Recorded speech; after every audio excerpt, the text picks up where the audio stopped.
Maagang namasada ng Gypsy Mang Jaime ngayong araw. Ngayong Webes ang unang araw ng pagpapatupad ng bagong traffic scheme sa Litex Payatas Road.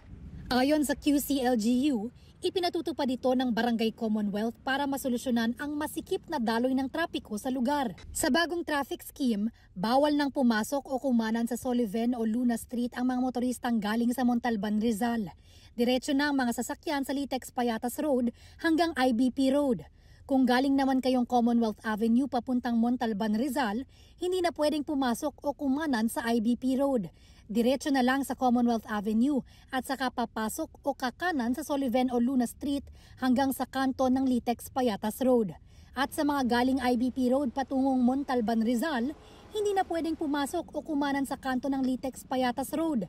Diretso na rin sila sa Commonwealth Avenue, papasok sa Soliven o Luna Street hanggang sa kanto ng Litex Payatas Road. Ang problema ng ilang commuter na nakausap natin, hindi raw nila alam ang bagong traffic scheme.